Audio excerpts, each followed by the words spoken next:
అందరికీ నమస్కారం. సారంగపాణి జాతకం చాలామంది చూసుంటారు. ఈ మధ్యన రివ్యూస్ అవి చూస్తున్నాం. అందరూ చాలా బాగా ఎంజాయ్ చేస్తున్నారు. ఒక మంచి సినిమా రావాలి రావాలి రావాలి అని అందరం అనుకుంటాం. కానీ ఒక మంచి సినిమా వచ్చినప్పుడు వారం రోజులు ఓటీటీలో వచ్చేస్తుంది కదా అనుకుంటాం. చాలా తప్పు. ఎందుకంటే ఒక మంచి సినిమా వచ్చినప్పుడు మనం థియేటర్లో కూర్చుని కనుక దాన్ని ఎంకరేజ్ చేయకపోతే మనకు మళ్ళీ మంచి సినిమాలు రావు. కనుక మనము దాన్ని రియలైజ్ అవ్వాలి. ఒక మంచి సినిమా వచ్చినా దాన్ని బ్లాక్ బస్టర్ హిట్ చేయాలి. చేసినప్పుడు ఇలాంటి ఎన్నో మంచి సినిమాలు రావాలని మనం ఆశించవచ్చు, చూసి ఆనందించుకోవచ్చు.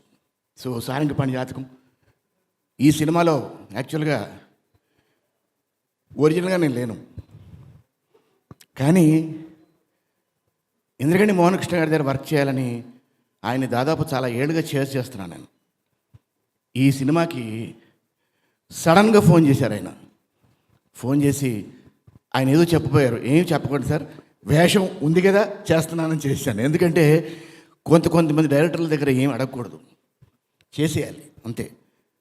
అంచేత అలా నేను నా కెరీర్ మొత్తంలో కొంతమంది డైరెక్టర్లు నేను వాళ్ళు చెప్పబోయినా నేను వినలేదు, అలాగే ఈయన కూడా చెప్పబోతే నేను వినలేదు. వినకుండా క్యారెక్టర్ చేశాను. I hope you have enjoyed my character here in this film. అలాగే విందా గారు, మై ఫేవరెట్ కెమెరామెన్.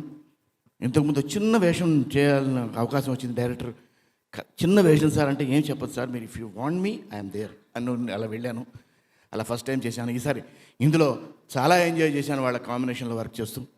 అలాగే మా ప్రొడ్యూసర్ గారు ఆదిత్య 369లోని తెనాలి రామకృష్ణుడు క్యారెక్టర్ చేయాలి, కానీ కొన్ని అవాంతరాల వల్ల అది మిస్ అయ్యాను.